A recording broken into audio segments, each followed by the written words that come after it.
Morning all. I thought it would be nice to have a look at a very interesting game between Boris Gelfand, playing white, and Hikaru Nakamura, played in the World Team Championship of 2010. It's of particular interest to me because it's a King's Engine defence. We see after d4, Nakamura chooses the King's Engine defence. And to me, Nakamura is actually one of my favourite players. He reminds me of a kind of modern Tao, and he's not afraid to take risks and try and win games. And let's see, in this team championship, he's playing the highly aggressive King's Engine defence when a lot of players are playing like the Slav and Groomfields at the moment. And okay, so knight f3 after castles, bishop e2.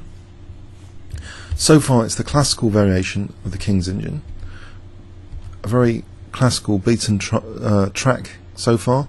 Knight d2, knight e8, and now white accelerates the queenside attack with b4, so there's kind of delayed bayonet attack. The bayonet attack aims to strike quickly at black's pawn chain with c5. Nakamura carries on the king side, f5, c5. White's plan seems extremely clear-cut and logical, to target really d6. Will black be able to generate the counterplay needed on the king side? f3, f4, knight c4. The knight's wonderfully placed for d6. g5, and now the pawns are not getting on the way of pieces because we see a4. The bishop can be behind this a pawn because this a pawn still might want to do stuff later with b5 and a5. The bishop will exert influence on d6 soon. Knight g6, bishop a3. So this d6 is becoming a bit of a problem. What is Naka going to do about it? Well, this next move is a classic King's Engine defense type maneuver. The rook can be useful for that infiltration point, and also switching across to g7. Furthermore, bishop f8 means d6 will be very, very useful. Okay, so here white plays b5, and it's getting quite critical now. So this is a bit of a radical decision here to play d takes c5. e5 is a hold up just by the knight, so that's no problem. We see bishop takes c5, and the point is, does it give black a little bit of extra time for his kingside attack? We see h5, a5. Again, it's becoming critical for things like b6. This would give white a dangerous pass pawn, it seems, dangerous d pawn here. g4, b6, all very, very logical, crystal clear play from Boris Gelfand so far. Is his king in a little bit of trouble though? g3. He plays the move king h1, and I think this type of maneuver, defensive maneuver, was popularised by Victor Korchnoi playing white in King's Engines.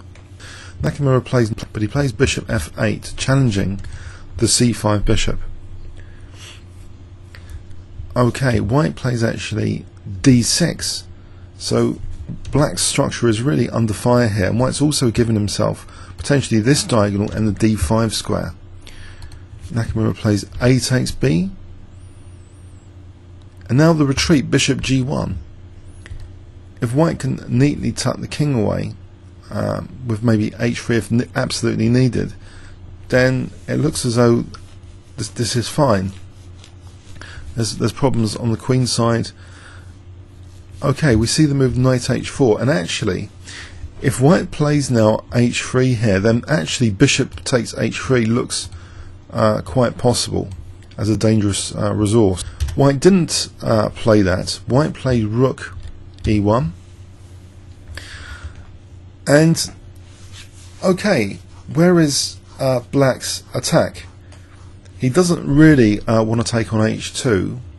If there's no h3 to be able to play bishop takes h3, white also might be preparing, if given one more move, just maybe bishop f1, and then h3 would be possible.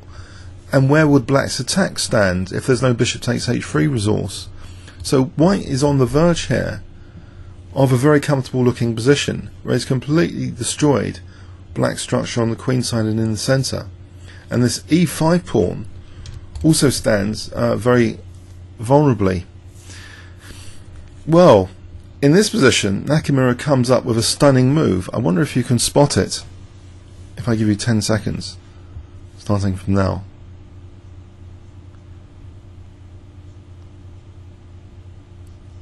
Okay, he plays knight takes g2, and it's got some amazing consequences. If king takes,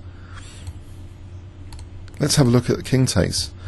Rook g7 is a very, very powerful move.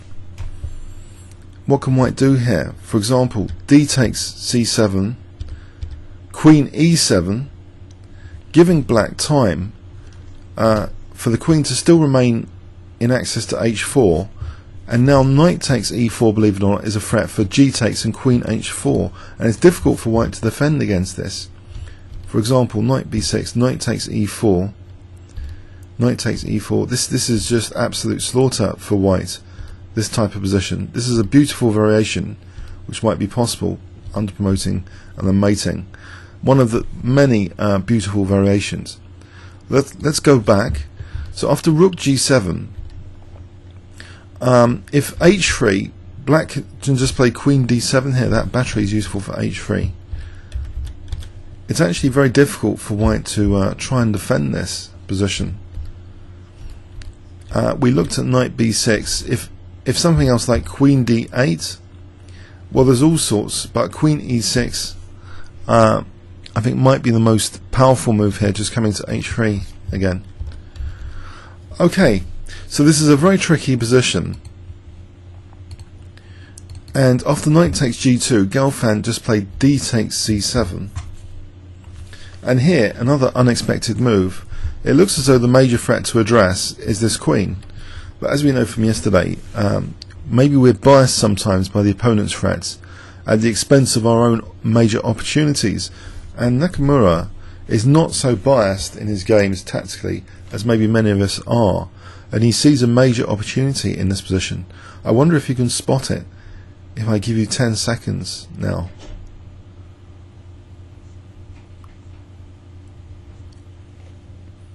Okay, black played knight takes e1, leaving his queen hanging, because now black has his own threat, g2, mate. That cautionary bishop on g1 is not helping the situation, it's helping in a self-mate. We see queen takes e1, and this is not good. g2 check, bringing the king out. Rook g7 check, and this is not good at all. If king f2, you can imagine a move like knight g4 or knight takes e4 being very useful here. It doesn't look as though, or even just bishop c5 check. In fact, bishop c5 check, it looks absolutely crushing as well. So the king doesn't want to go to f2 really. It plays king h1, and now again with this threat against the queen, Nakamura avoids sort of being too carried away with white's threat here, especially because the opponent has a major tactical liability. He plays bishop h3, threatening his own threat again. Bishop g2 mate. White tries to parry this, and now there's two threats against the queen and against the bishop. Can you spot what he played in this position? If I give you 10 seconds starting from now.